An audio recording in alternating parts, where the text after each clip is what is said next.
Hello and welcome to this episode of the Pathfinders. The Pathfinders is a career guidance initiative launched by Viva Life Skills trainers and consultants. This time we bring to you a school teacher, a school principal, and basically an accomplished educationist, Swati Ambre. Welcome, Swati. Thank you so much, Annette. Thank you. A pleasure to join you. Thank you very much. So, Swati, beyond graduation, is actually an MBA. She is MSc, and of course, she's done her B.Ed for being into the teaching profession. She started pretty early her teaching career, and she has excelled in this field of education, which goes beyond 3 decades. So let's now quickly move on to asking her the questions. So Swati, a very usual question. How did you get into teaching? A very funny episode, I would say. My husband was posted in Kashmir way back in 87, and then principal of the army school that the unit ran had to leave, within 48 hours. She had to leave the station. Oh, okay. The commanding officer called me and he just asked me to take up the school as the principal. So without any experience, without any knowledge, I jumped in, and that's how the teaching started. Wow. So, was it difficult? Maybe you had not imagined that you would become a teacher. So, was it difficult from that point of view? And was it also, did it weigh on you that it is against your wish or anything like that? What happened? Not really against my wish, because I'm trained to be an administrator. So I looked at it as another job where I just did administration. And of course, I had to learn a lot. I had no idea about how schools function. I had no idea about the rules of a CBSE school. And I had to learn all that. Right. It's challenging work, definitely. So obviously there were a lot of struggles. I mean, to establish yourself in your own mind first that you are going to be a teacher, and to establish yourself as a good teacher in the school. So what was the struggle like? It was a lot of struggle initially, because I really didn't know how to handle a class. So Right. there, and it was that I used to just I think teach textbooks at that point of time. Right. And I realized, as you about 2-3 months with the children, and I realized teaching them just the textbook was not enough. And even in the 80s, when this system of teaching beyond the books was not there, I started doing it. And I was really very lucky because I was given to teach geography, which is my favorite subject. Okay. So I had a lot that I could share with the children, and that is how I learned how to, teach them and share all my knowledge with them. So it was difficult in the initial stages. Right. And yet you treaded this difficult path. And today, I mean, since many years now, you've been a principal of a large school. So obviously, what were the important milestones that took you there? Actually, what happens when you get into teaching and you start connecting with the children, and it's so enjoyable being with kids. Oh. You yourself become a kid, and you are transported back into your classrooms. That's how I view it, and it's been fun, I think. Yeah. Now I enjoy it. Very interesting. Yeah, very interesting. So, but then do you have stages like in let's say in a corporate world? You probably join at a lower grade as an executive, and then you become an assistant manager, then a manager, and so on. So, how does it go in a school hierarchy? Normally, see, till class 5, 6 also, I take in freshers, and every school takes in freshers. You've just done your B.Ed and you come and you can get to teach till there. Then, of course, we look for a little more experience. So, once you put in 3-4 years of experience of teaching till middle school, then you get to teach the higher classes. Right. But then probably after that is you are the HOD, the head of the department for your subject. When you are teaching in class 10, 11, 12, you become a... Right. and then you become maybe the academic coordinator or Right. the administrative coordinator in the school. And Right. the next step is then vice principal to principal. So there exists a hierarchy. Okay. Right. Right. So you obviously went through that entire thing. Um, Maybe not, I would say, because I Oh, said I jumped in as a principal. And, okay. even my second job was, of course, I started as a class 1 teacher, but only for 8 months. And seeing my background and everything, after 8 months, I was directly made the vice principal. And 6 months later, I was the principal. Oh, wonderful. After that, Wonderful. it's always been, either I've been an academic coordinator or I've been an admin coordinator. And the last 13 years, I'm here as a principal. Wonderful. So, is it difficult to become a teacher? To my mind, teacher is such a responsible job. It is bringing up young kids is one of the most challenging jobs that I consider as tough. So obviously the teachers need to be someone not very ordinary. I mean, so what kind of attributes would you look for in a good teacher? The main attribute is she should want to teach. Unfortunately, today in India, a lot of people do their B.Ed because they don't get any other course to do. So for a job, Teachers who come in just because they got the admission for B.Ed. right, right, So the first thing is the passion to teach, the passion to develop young minds right, should be there. right, And I always feel a teacher should not be a moral lecturer. right, Start giving them those moral lectures.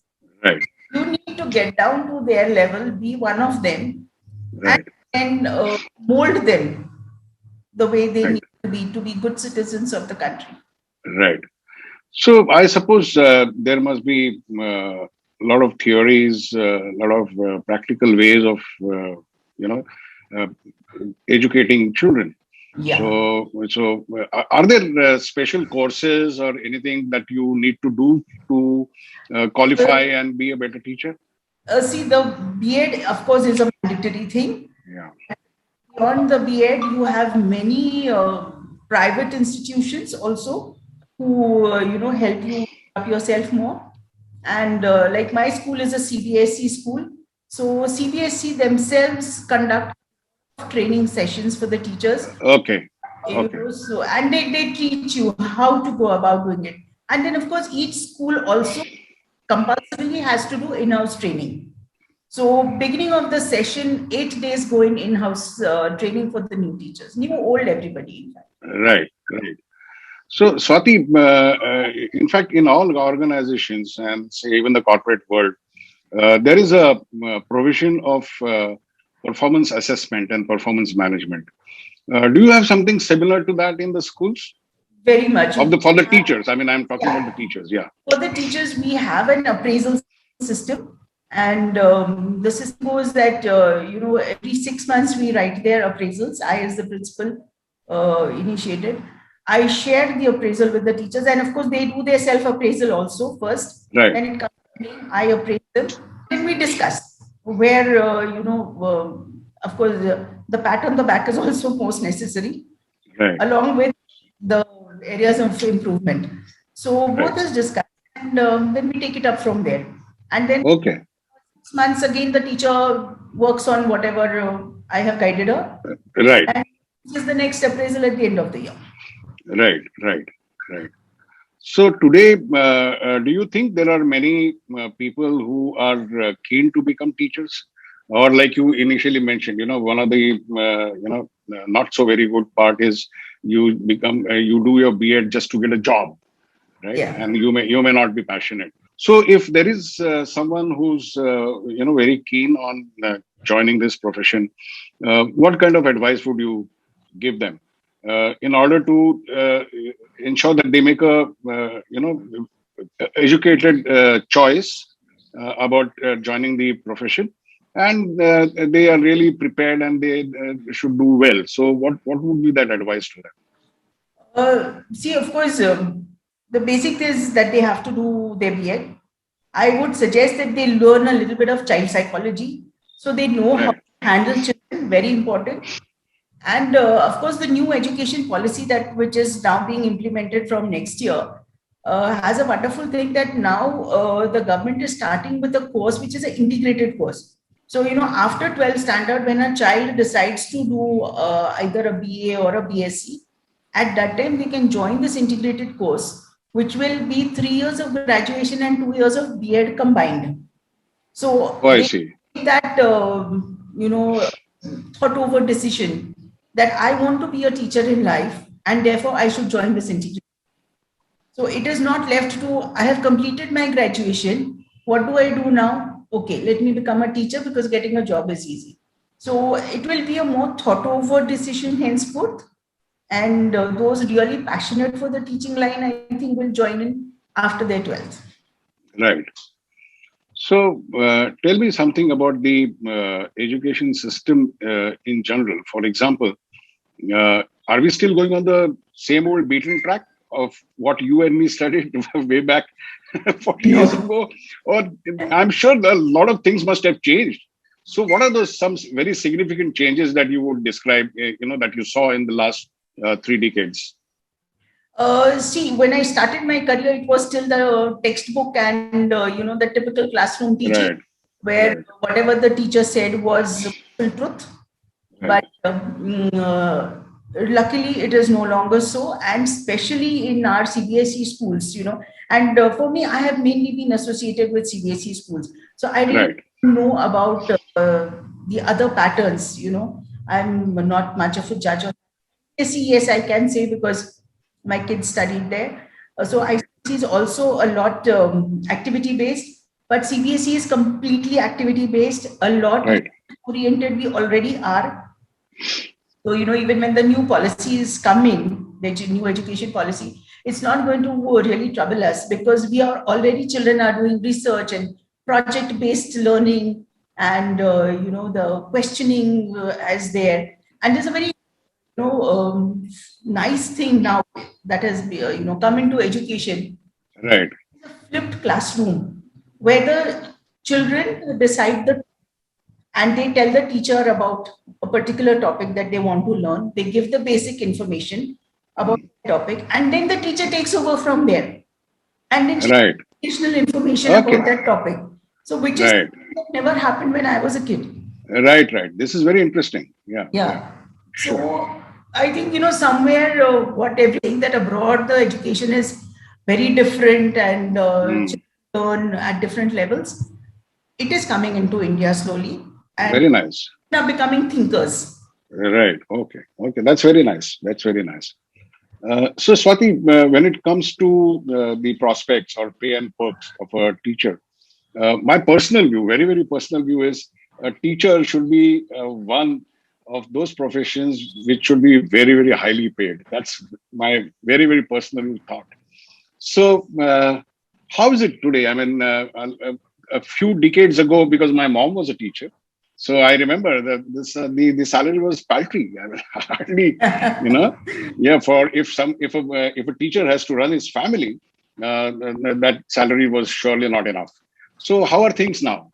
It's much better than that, definitely. And, a lot of schools now pay sixth and seventh pay commission scales according to the government mandate. No, So, are you governed by the state laws? yes. See, education, because it is, in the concurrent State list. subject. So no, it's not a state subject. It's a concurrent subject. So there are certain Acha, okay. Okay. certain rules apply what is decided by the government, certain rules what is decided by the state. So we are governed by both.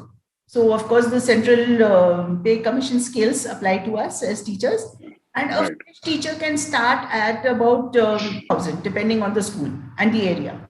So, is there any provision whereby the state or your CBSE board also monitors the performance of the school? Yes, of course. It is never blank permission covering all years. So the state government gives us a permission for every 3 years, after which they have inspection. If we are on the right track and are doing things as per the state government guidelines, our no objection certificate is renewed. Oh, And CBSE and ICSE give you permission for every 5 years. And after every 5 years, they again have an inspection and I see. they see And of course, they see everything. Then, the boards which are conducting our schools, they see, right, your academics, your activities, your co-curricular activities. The state government generally sees the infrastructure, what we are providing. I see. Okay. So, Swati, I mean, you've been in this profession for 3 decades or more. So, you've seen all of it for 3 decades. Now, what about those teachers, young teachers who are going to join now and become teachers? So, what kind of prospects can they expect in their 2 decades or 3 decades that they might spend? So, what are the future trends? What would they see? They are going to see a lot of fun education, as I would call it. Okay. It's something going to be very enjoyable, Right. very challenging, and it's going to be something that I'm sure if somebody has the passion, for learning for themselves, is going to Right. enjoy it. Because Right. this is one field where there is no this much knowledge is enough. You have to Right. keep Right. developing yourself to develop the children. Right. Right. Swati, as you would agree that the digital world has touched every nook and corner of the world, and it's affected every profession in a positive manner. So, how do you think it is going to impact the education system?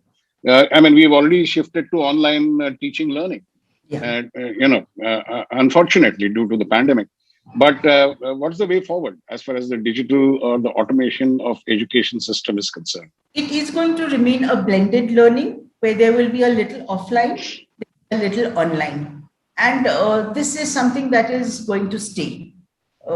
Even if the pandemic goes and even if schools reopen completely offline, but blended learning is something that is here to stay because we ourselves, we are finding, there's so much that you can do on the digital platform.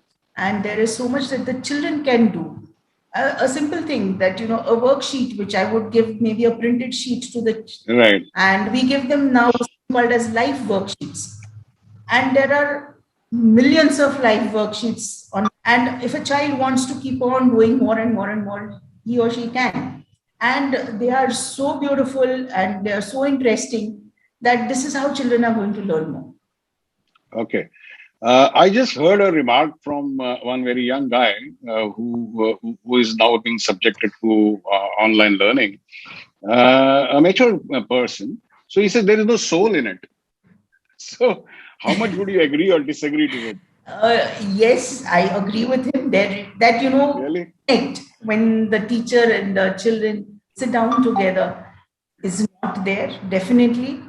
But I think the schools in India are doing very well even on this digital platform today because we are managing to continue to a very good degree. I think Right. 70%, 75% we have been successful in imparting education to the children. Right. So, Swati, for paucity of time, we will have to stop here. It's been wonderful, hearing from you, your experiences, how you developed yourself to be an educationist.